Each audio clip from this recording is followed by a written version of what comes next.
Pokemon games have always had their share of tough grinds, some challenging, some rewarding, and some that exist simply because they can. In this series, I take on those grinds, the one most people would look at and ask, why? This is Pointless Grinds. I hope you enjoy.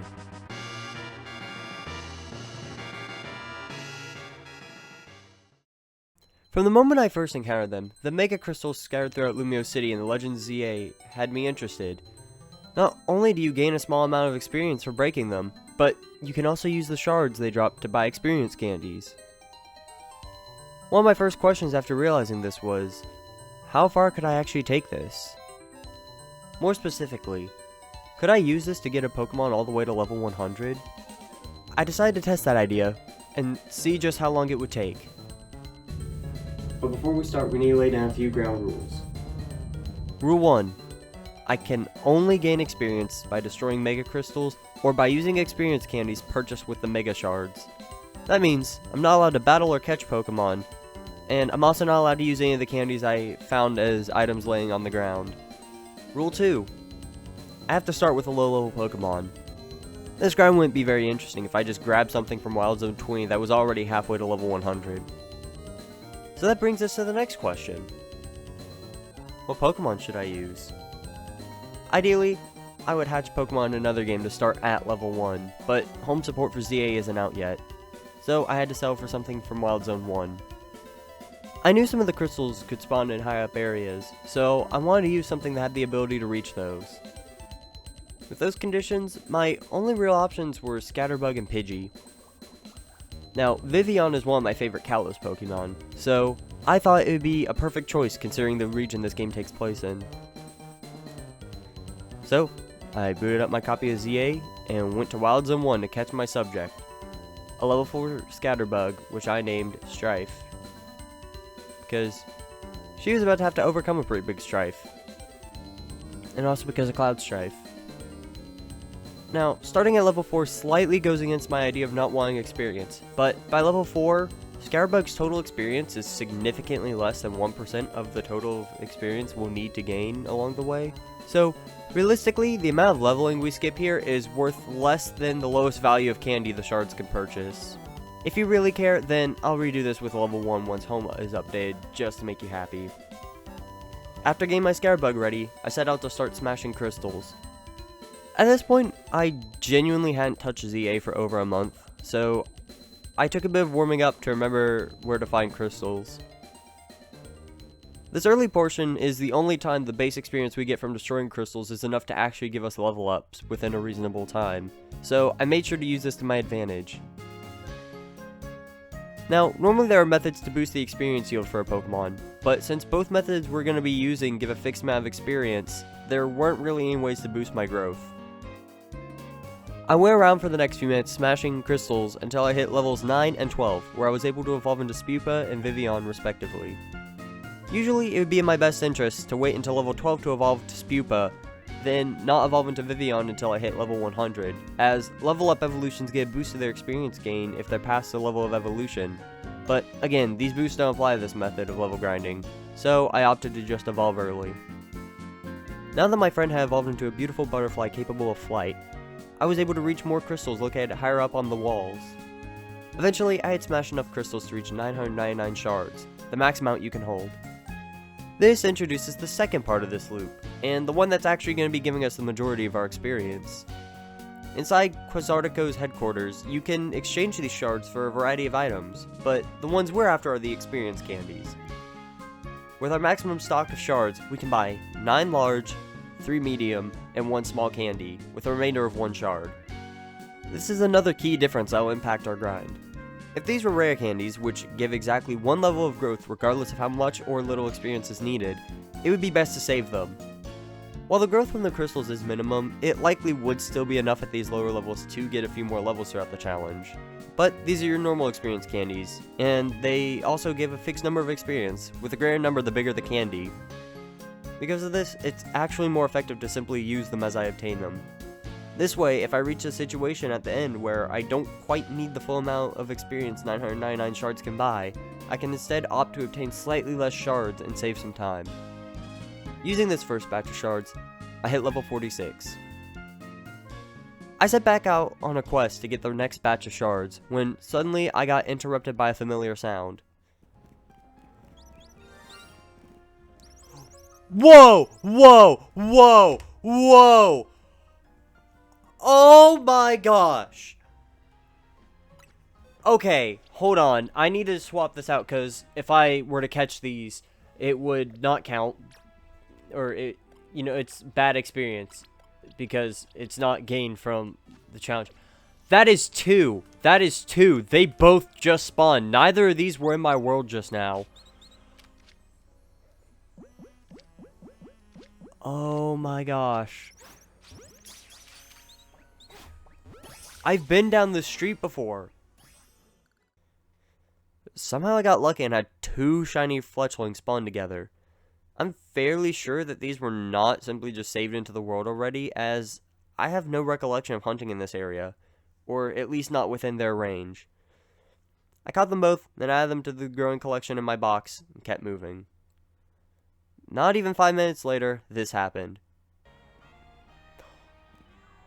Oh my god!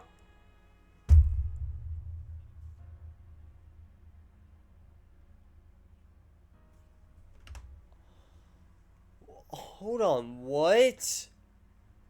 This is literally like 2 minutes after I just caught the fletchling. So, I round the corner, I see a shiny Trubbish, and I'm like, okay, that's cool. And then there's the Shopfa Garbodor, I call it Garbodor a lot. Because I like to read the odor part of its name. Oh wait, that's not at all how you fight this.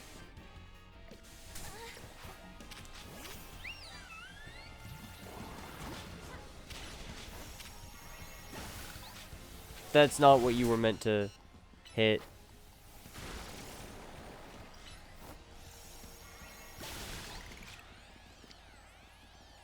Oh wait, I don't think back shots matter for that. Back shots? Wait, no, back strikes. I don't know how my luck was this good, but it was. I hit level 47 before the next set of candies, and after using them, I ended up reaching level 58 with 110 experience remaining to reach level 59. I then got enough shards to buy the next set of candies, and hit a pretty funny level. 6-7.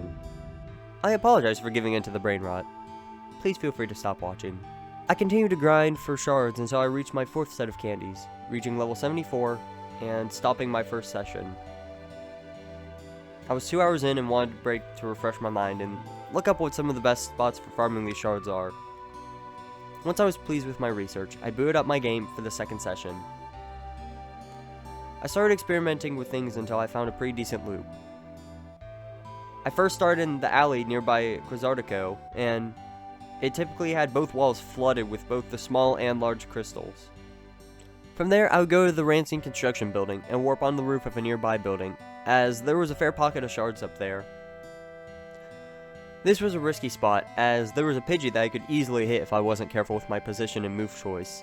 And obviously at this level, even my weakest move could knock out the Pidgey 10 times over. Lastly, I visited Wild Zone 9.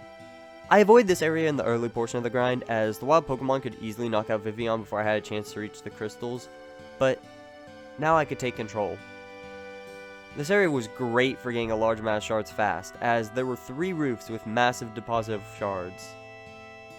The only issue was the wild Carbink, as they seemed to like to try to get hit by my attacks, always floating over to the general area of my attack. Typically by the time I was done fooling around in Zone 9, the first location's crystals had respawned, and thus I was able to sustain this cycle for the remainder of the grind.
I just gained a whole bunch, and I am fairly sure I have gotten enough. Yep. And I think that honestly should be enough to do it. I don't think I need any more. 7 should get me to just under. Right? And just like that, it's over. Level 100. She's done it. She's reached level 100. Overall, this grind wasn't too bad, and it's probably one of the least pointless grinds I will do in the series, as it's actually a viable way to reach level 100. But, of course, better methods probably exist. Maybe someday I'll revisit the grind with an actual level 1 Pokemon, and maybe even have the patience to do the whole grind by only smashing the crystals with no candies at all. I have a few of these pointless grinds planned already, but if there's any grinds you think I should try that might make for a fun idea, feel free to let me know. Anyways, hope you all enjoyed, and thank you for watching.